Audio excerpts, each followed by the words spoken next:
boys and girls. My name is Tiffany Howard. I'm Caitlin Howard's mom. I'm going to be reading you a wonderful book today called The Land of I Am, written by Katie Mullaly and illustrated by Toby Allen. I've also included a link for your mom and dad to the website that has all kinds of interactive content, and it has maps and coloring pages and everything else that you would like to explore the different lands. So today's book was written by a dear friend of mine's best friend, and she sent me these books for Christmas a couple of years ago and signed them to Ashlyn and Caitlin. Love always, Kate.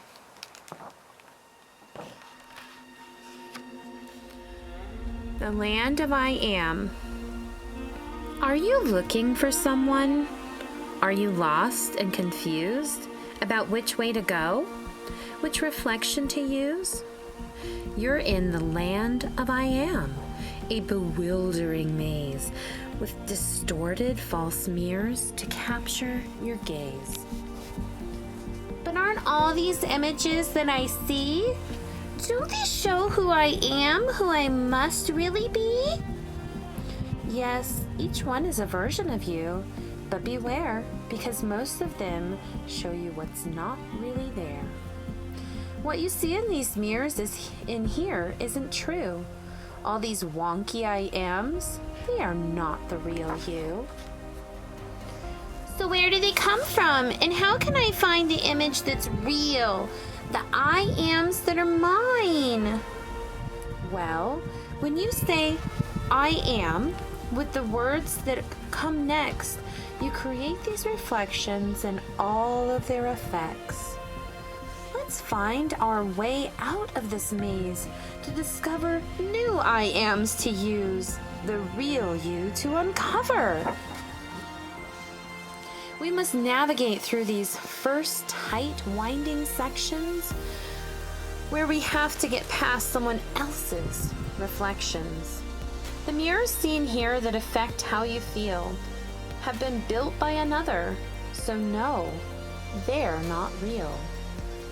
You'll learn that these pictures are only expressions of someone else's internal perceptions. See, a mangled display might be trying to hide their own self-doubt and how they feel inside. Yeah, but this image, it has to be fact.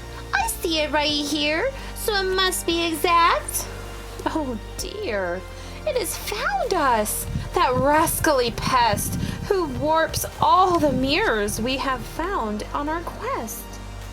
Beware of the Yabbut, whose only ambition is to make you accept what you see. That's its mission. When you spot a warped image, you want to believe. Just know that the Yabbuts who try to deceive. And in here you will find that it's hard to resist looking into those mirrors, but do not, I insist, because they reflect judgments that come from afar when somebody tells you who they think you are.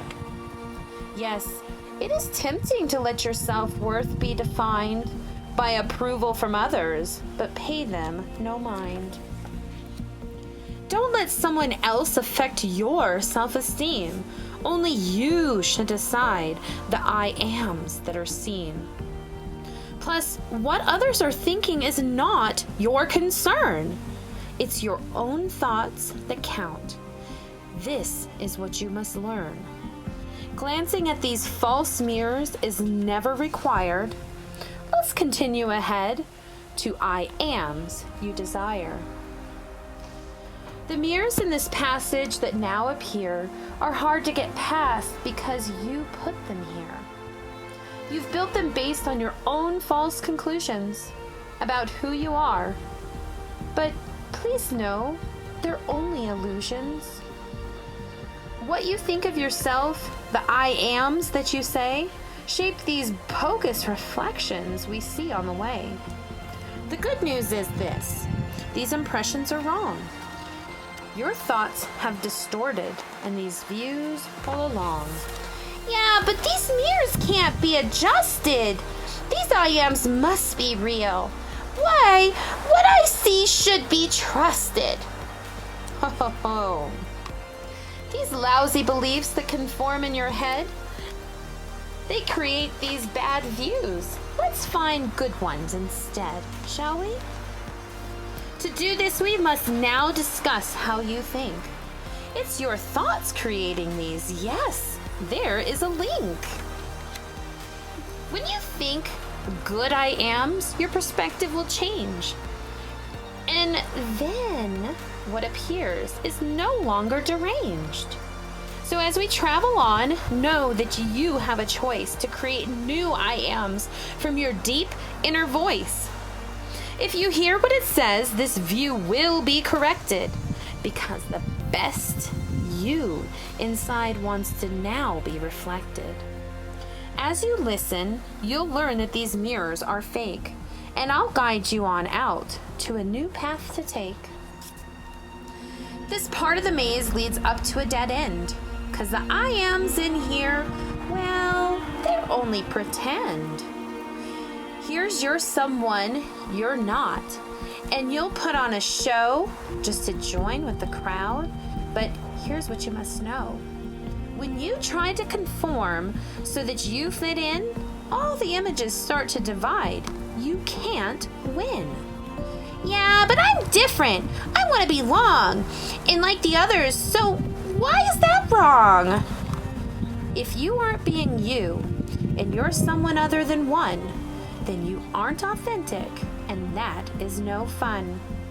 Your genuine self lies beyond those old halls, outside of this maze, past these angled glass walls.